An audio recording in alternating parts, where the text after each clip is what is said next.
As the pandemic begins to slow down, the pent-up demand for buying things has sped up. And that only has made a worker shortage problem worse in one industry. Reporter Pafua Yang explains how the recovering economy could feel the effects of a trucker shortage.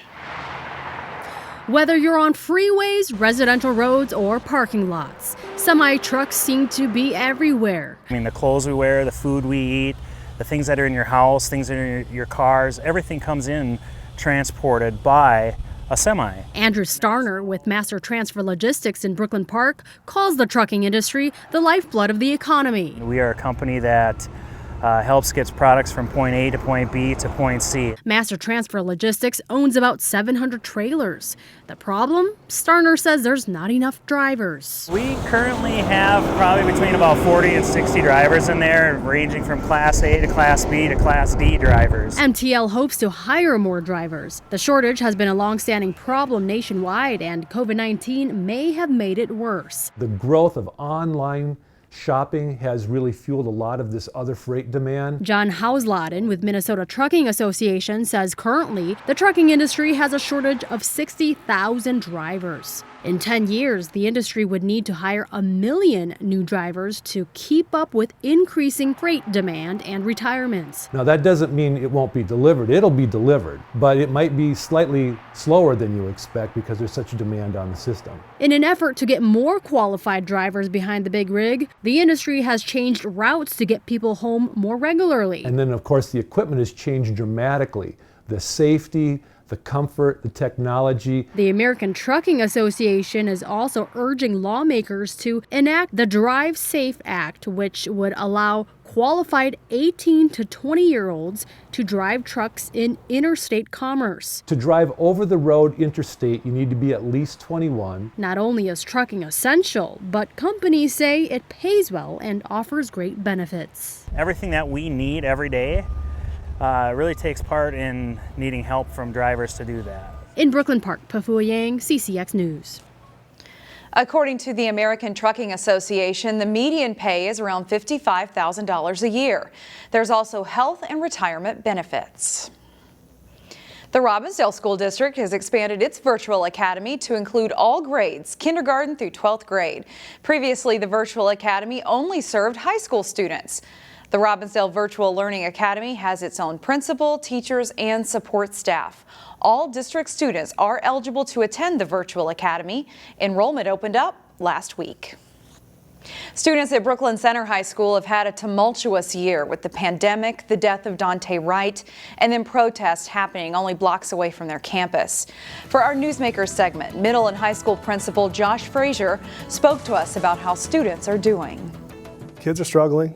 I have a difficult time speaking for them, but the main theme is trauma. It's not a trauma that's new. It's trauma that's existed for years and years and years, and it just so happened that it was much more local this time around. And to go along with, like you said, the pandemic, there's just this exhaustion around everything. It's not just about school. It's about society. And we're just trying to offer spaces for kids to deal through some of that trauma, and ourselves to deal through that. We know the school was very busy right after the shooting and the protests began with the distribution center. Were you proud of everybody for coming together with that effort? Yeah, I can't even express in language how proud that I was just to be a part of something that tried to find a silver lining in the tragedy and the killing of Dante Wright. The groups came together on Sunday evening, Monday morning. Groups, organizers all across Brooklyn Center that I didn't even know exist, and mutual aid and other folks who started planning to get resources to our space. We opened up our space. We had no idea how it would take off, and we decided that would be our curriculum. That would be our experience for the next, we didn't know it would be 11 straight days, but we knew the need was there because the need was there before businesses started shutting down after Dante's killing. But we decided to open up, and it was something we could do. It was a role that we could provide for our community. And to talk to the students about the killing, you guys would have healing circles. What did those look like? Yeah, well, as adults, we knew that from our just experience with our kids that we had to provide this space for them and adult leaders and youth workers to create spaces of circles, we call it, and healing circles. Our students took that and they really said, you know, we got this. We can take over. We can take the leadership on, and we actually want to do more than just heal. We're actually kind of sick and tired of talking and sick and tired of just dealing with the trauma. We want to have action besides the service that was happening at the distribution center. So they decided that they wanted to protest. They decided that after the protest, they wanted to sit down and create demands. And the Mayor Elliott was amazing to come and meet with the kids to talk through those.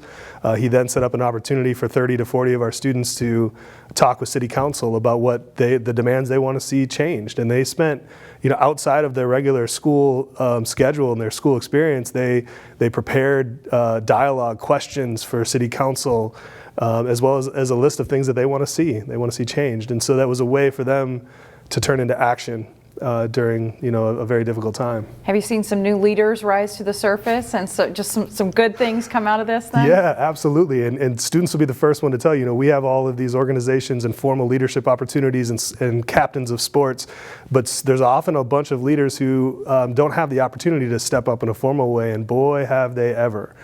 Students are showing up on days that they may not be in school because they're online in order to step up and help create change. All right, we're excited to see what happens next. Thank you. Yeah, thank you. And as we go to break, expect to see rental scooters back out in Golden Valley this summer. The City Council gave the okay for Bird scooters to deploy in Golden Valley the last week of May. They are the only shared scooters approved for the city this summer so far.